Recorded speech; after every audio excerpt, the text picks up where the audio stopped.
प्रेरणादायक कहानी। मोची का लालच। किसी गांव में एक धनी सेठ रहता था। उसके बंगले के पास एक जूते सिलने वाले गरीब मोची की छोटी सी दुकान थी। उस मोची की एक खास आदत थी कि जो जब भी जूते सिलता तो भगवान के भजन गुनगुनाता रहता था, लेकिन सेठ ने कभी उसके भजनों की तरफ ध्यान नहीं दिया। एक दिन सेठ व्यापार के सिलसिले में विदेश गया और घर लौटते वक्त उसकी तबीयत बहुत खराब हो गई।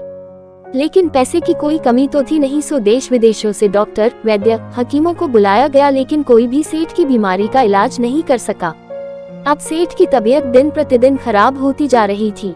वह चल फिर भी नहीं पाता था। एक दिन वह घर में अपने बिस्तर पे लेटा था। अचानक उसके कान में मोची के भजन गाने की आवाज सुनाई दी। आज मोची के भजन कुछ अच्छे लग रहे थे सेठ को। कुछ ही देर में सेठ इतना मंत्रमुग्ध हो गया कि उसे ऐसा लगा जैसे वो साक्षात परमात्मा से मिलन कर रहा हो। मोची के भजन सेठ को उसकी बीमारी से दूर लेते जा रहे थे। कुछ देर के लिए सेठ भूल गया कि वह बीमार है। उसे अपार आनंद की प्राप्ति हुई।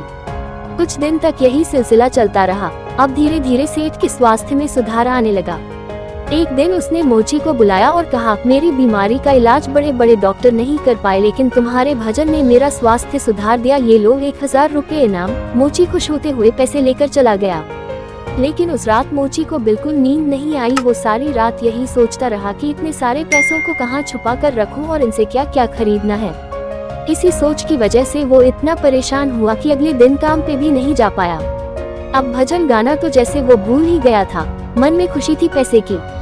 अब तो उसने काम पर जाना ही बंद कर दिया और धीरे धीरे उसकी दुकानदारी भी चौपट होने लगी। इधर सेठ की बीमारी फिर से बढ़ती जा रही थी। एक दिन मोची सेठ के बंगले में आया और बोला, सेठ जी आप अपने ये पैसे वापस रख लीजिए। इस धन की वजह से मेरा धंधा चौपट हो गया। मैं भजन गाना ही भूल गया। इस धन ने तो मेरा परमात्मा से नाता ही तुड़वा दिया। मोची पैसे वापस करके फिर से अपने काम में लग गया। मित्रों, ये एक कहानी मात्र नहीं है, ये एक सीख है कि किस तरह हम पैसों का लालच हमको अपनों से दूर ले जाता है। हम भूल जाते हैं कि कोई ऐसी शक्ति भी है जिसने हमें बनाया है।